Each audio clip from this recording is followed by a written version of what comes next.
Hi guys, आज हम लोग एम फेज़ के बारे में पढ़ने वाले हैं। एम फेज़ को क्या बोलते हैं? Mitosis phase. इंटरफेज़ हमने पढ़ लिया पिछले वीडियो में। अब हम बात करते हैं एम फेज़ के बारे में। एम फेज़ क्या होता है? एम फेज़ को हम इक्वेशनल डिवीज़न भी बोलते हैं। अब एम फेज़ को हम इक्वेशनल डिवीज़न भी क्यों बोलते हैं?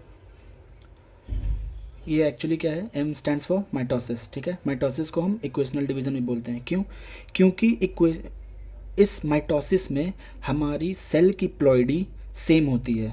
मीन्स अगर सेल हमारा 2n है, मीन्स डिप्लॉयड है, तो ये इसकी प्रोजेनी जो होगी, मतलब जब ये डिवाइड होगी दो सेल्स में, तो उसके भी प्लॉइडी क्या होगी? सेम, जो कि डिप्लॉयड होगी। ओके, तो इस वजह से हम इसे इक्वेशनल डिवीज़न भी बोलते हैं।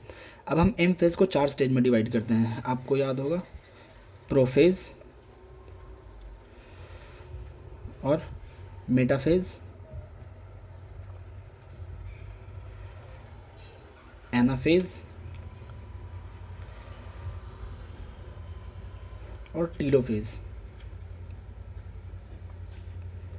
ये एम फेज़ जो है, इसे हम ड्रामेटिक बोलते हैं, क्योंकि शायद अगर हम बात करें तो इसमें बहुत ड्रामे होते हैं। लाइक हमारा क्रोमेटिन होता है, वो क्रोमेटिड में कन्वर्ट होते हैं, क्रोमोसोम्स बनते हैं, इसलिए हम इसे ड्रामेटिक चेंज बोलते हैं। और ये हम क्लियर कट लाइन है कि हाँ, इस स्टेज से प्रोफेज, इस स्टेज से मेटाफेज स्टार्ट हो जाएगा, ये हम बस अज्यूम करते हैं कि हाँ, कुछ निशानियाँ हैं जो प्रोफेज, मेटाफेज, एनाफेज, टीलोफेज को डिवाइड करती हैं, ठीक है। ये है प्रोफेज में। प्रोफेज में क्या होता है? ये है हमारा जो भी सेल मेम्ब्रेन बोल लो आप, ये है हमारा सेल, ठीक है। ये है हमारा न्यूक्लियर मेम्ब्रेन, ठीक है। इसके अंदर है हमारे क्रोमेटिन्स, ठीक है। तो क्रोमेटिन्स क्या होते हैं कि वो एक टैंगल्ड, मतलब उलझे से होते हैं क्रोमेटिन्स।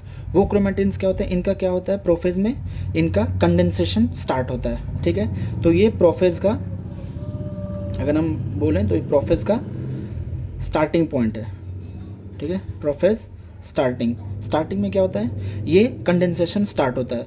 ये क्रोमेटिन जब कंडेंस होने लगते हैं, क्रोमोसोम मटेरियल्स, ये कन्वर्ट होने लगते हैं क्रोमोसोम्स में, ठीक है, क्रोमोसोम्स में। फिर ये क्या होता है? ये एंड पार्ट है। एंड पार्ट किसका एंड पार्ट है? ये प्रोफेज का, ठीक है। ये कन्वर्ट होने लगते हैं। आप देख सकते हैं कि इसका क्या है? न्यूक्लियर मेम्ब्रेन जो क्या होता है, वो डिसअपियर होने लगते हैं, टूटने लगते हैं, और इनका कंडेंसेशन स्टार्ट होता है। तो ये क्या बनने लगते हैं यहाँ पे? यहाँ पे क्रोमोसोम बनने लगते हैं। अगर हम क्रोमोसोम की बात करें तो क्रोमोसोम हमारा कुछ इस तरह का होता है।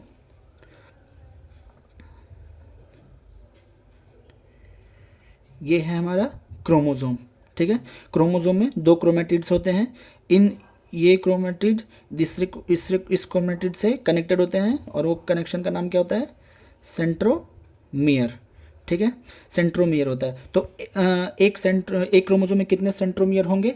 एक। लेकिन एक क्रोमोसोम में कितने क्रोमेटिड हैं? 2, ठीक है। और इन 2 क्रोमेटिड्स को क्या बोलते हैं हम? सिस्टर क्रोमेटिड, ठीक है। इन्हें क्या बोलते हैं हम? Sister chromatid. और इस पर्टिकुलर वाले को क्या बोलेंगे? क्रोमेटिड, ठीक है। तो ये है डिफरेंस। और ये पूरा क्या है? हमारा क्रोमोसोम, ठीक है। तो इनमें क्या होता है? इनमें इनका कंडेंसेशन स्टार्ट होता है। ये क्रोमेटिन्स जो होते हैं पहले एक जाली के फॉर्म में रहते हैं, और फिर धीरे धीरे ये कंडेंस होके क्या बनने लगते हैं? क्रोमोसोम्स बनने लगते हैं, जैसा कि हम यहाँ पे देख पा रहे हैं, क्रोमोसोम्स, ठीक है। इनमें क्या होता है? न्यूक्लियर एनवेलप जो है, या न्यूक्लियर मेम्ब्रेन बोल लो, वो क्या होता है? डिसअपियर होने लगते हैं, टूटने लगते हैं।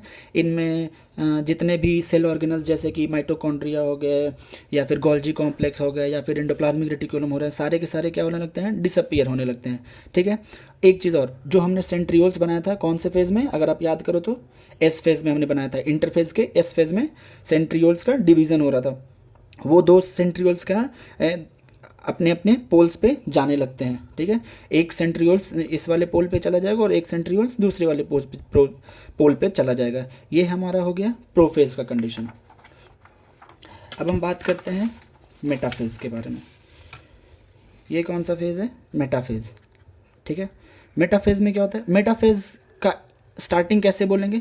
जब जितने भी न्यूक्लियर मेम्ब्रेन हैं, सारे के सारे जब डिसअपियर हो गए, मतलब बिल्कुल नहीं दिख रहे हैं, तब हमारा मेटाफेज़ आ जाता है, ठीक है। मेटाफेज़ में क्या होता है? ये रहा हमारा कंप्लीट कंडेंसेशन मेटाफेज़ में हो जाता है, ठीक है। क्रोमेटिड्स हमें दिखने लगते हैं, इसलिए हम मॉर्फोलॉजी क्रोमोसोम का मॉर्फोलॉजी हम मेटाफेज में स्टडी करते हैं। स्टडी ऑफ मॉर्फोलॉजी अच्छे से कहाँ होता है? मेटाफेज में, ठीक है। Study of morphology of chromosomes कहाँ होते हैं? मेटाफेज में, ठीक है। क्यों? क्योंकि ये सारे कंडेंसेशन पूरे हो जाते हैं और ये कंप्लीट क्रोमोसोम की फॉर्म में आ जाता है। यहाँ पे क्या होता है कि हमने बात की थी कि क्रोमोसोम में ये सेंट्रोमियर होते हैं। एक चीज़ और मैं बताना चाहूँगा यहाँ पे कि सेंट्रोमियर के आसपास एक डिस्क शेपेड स्ट्रक्चर होते हैं जिसे हम लोग बोलते हैं काइनेटोकोर। ओके, क्या बोलते हैं हम इसे? काइनेटोकोर, ठीक है, काइनेटोकोर बोलते हैं। अब इस काइनेटोकोर का काम क्या है? इस काइनेटोकोर की हेल्प से ये जो स्पिंडल फाइबर्स जो बनते हैं वो कनेक्ट होते हैं, ठीक है। ये हमारा क्या है? ये हमारा स्पिंडल फाइबर्स है, ठीक है, जो कि प्रोटीन के बने हुए हैं, जो कि सेंट्रियोल्स को किससे कनेक्ट करता है? क्रोमोसोम से या फिर क्रोमेटिड से, ठीक है। तो ये काइनेटोकोर के थ्रू अटैच होते हैं, ठीक है। फिर ये क्या होते हैं कि ये सारे अरेंज होकर मेटाफेज के, ये भी क्या है? मेटाफेज का एंड पॉइंट, ठीक है, और ये मेटाफेज का स्टार्टिंग, इनिशियल स्टेट्स बोल सकते हैं हम, ठीक है, स्टार्टिंग स्टेज मेटाफेज का, ठीक है। फिर क्या होता है यहाँ पे कि ये सारे अरेंज होकर सारे के सारे इक्वेटर पे आ जाते हैं। ये भी पहले इस फेज़ में देखे हम स्टार्टिंग में, तो ये सारे इधर उधर थे बिखरे हुए। अब क्या हो गया कि ये मेटाफेज में सारे के सारे इक्वेटर पे आ गए, ठीक है। तो हम इसे यहाँ पे मेटाफेज प्लेट भी बोलते हैं। क्यों? क्योंकि जितने भी क्रोमोसोम्स जो थे वो हमारे सारे के सारे इक्वेटर पे आ गए, तो इस एक प्लेट की तरह बन जाता है, तो इसे हम मेटाफेज प्लेट भी बोलते हैं, ठीक है। ये हो गया मेटाफेज की कहानी। अब हम बात करते हैं टीलोफेज के बारे में, सॉरी एनाफेज के बारे में। ओके, एनाफेज के बारे में, ये एनाफेज का हो गया। इसमें क्या होता है कि सारे के सारे सेंट्रोमियर्स जो होते हैं वो डिवाइड होते हैं। सपोज जैसे हमारा जो दो सिस्टर क्रोमेटिड्स बने थे कुछ यूँ, ये क्या होते हैं? यहाँ से इनका स्प्लिटिंग स्टार्ट हो जाता है। कौन से फेज़ में स्प्लिटिंग स्टार्ट होता है? एनाफेज में, ठीक है। और ये खींचने लगते हैं क्या? स्पिंडल फाइबर्स के थ्रू।